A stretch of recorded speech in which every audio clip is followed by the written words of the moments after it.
आणि आता दिवसभरातल्या मोठ्या राजकीय टॉपने आपण बातम्या बघूयात।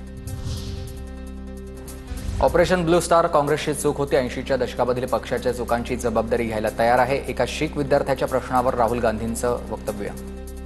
As far as mistakes of the Congress party are concerned, a lot of those mistakes happened when I was not there. But I'm more than happy to take responsibility for everything that the Congress party has ever done wrong in its history.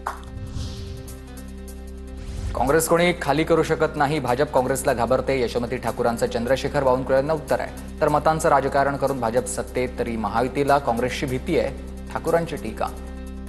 एवढे घाबरतात काँग्रेसला? म्हणजे आज मत चोरून सत्तेत आल्यानंतरही भीती यांना काँग्रेसचीच आहे। काँग्रेस अशी कोणी खाली करू शकत नाही। बावनकुळेंना लाज वाटली पाहिजे। बावनकुळेंना थोडी तरी लाज असती तर काँग्रेस फोडा असं म्हणाले नसते। संजय राऊतांची टीका। चंद्रशेखर बावनकुळे हे त्या पक्षाचे राज्याचे अध्यक्ष आहेत। थोडीशी जरी लाज वाटली असती तरी त्यांनी विधान केलं की काँग्रेस फोडा, अमुक फोडा। एकनाथ शिंदेंनी अजूनही स्वतःला माजी सीएम म्हणून स्वीकारलेलं नाहीये। शिंदे स्वतःला भावी मुख्यमंत्री मानतात। तर संजय राऊतांची ही टीका। त्या सरकारचा कार्यक्रम होता आणि ते गेले नाहीत। अरे याचा अर्थ ते स्वतःला माजी मुख्यमंत्री म्हणून त्यांनी स्वतःला स्वीकारलेलं नाही आणि ते ताजे माजी मुख्यमंत्री आहेत। ते गेले नाहीत याचा अर्थ ते देवेंद्र फडणवीसांना मुख्यमंत्री मानायला तयार नाहीत।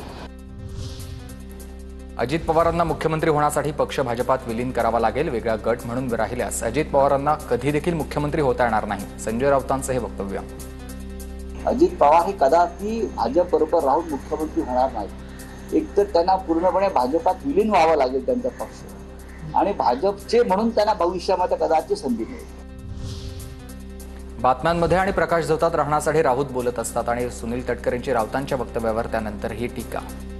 तरी शाहीला रोज सकाळचं त्यांचा एक नारा असतोच ना, दिवसभर बातमीमध्ये राहण्यासाठी राऊत असं शोधत असतात। ते प्रकाश झोतात राहण्यासाठी रोज नवीन नवीन आयडिया शोधत असतात।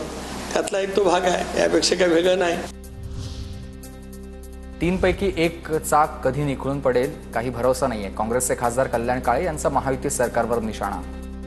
हे जे 3 चाकाची सायकल किंवा 3 चाकाची रिक्षा चालू आहे त्यातलं कधी एखादं चाक गळून पडेल याचा भरोसा नाही। सगळ्यांची हे जे 3 चाकाची सायकल किंवा 3 चाकाची रिक्षा चालू आहे त्यातलं कधी एखादं चाक गळून पडेल याचा भरोसा नाही। पनवेल उरण मतदारसंघामधील शेकाप आणि आता महाविकास आघाडीमधील वाद सभाट्यावर आलाय। शेकाप नेते जे.एम. म्हात्रे भाजपमध्ये प्रवेश करण्याची शक्यता आहे। शेकापमधील काही नेते आमच्याकडे लक्ष देत नाही, म्हात्रेंची खंत। अजून चर्चा असेल, मी अजून शेका पक्षात आहे आणि माझा निर्णय जो आहे तो उद्या मी कार्यकर्त्यांची बैठक घेतल्यानंतर काय कुठं काय करायचं उद्या ठरलं आणि तुम्हाला परत बोलून। खासदार सुप्रिया सुळेंनी आज पहलगाम दहशतवादी हल्ल्यात मृत्युमुखी पडलेल्या संतोष जगदाळेंच्या कुटुंबाची भेट घेतली आहे। सुप्रिया सुळेंनी जगदाळे कुटुंबाचं सांत्वन केलंय।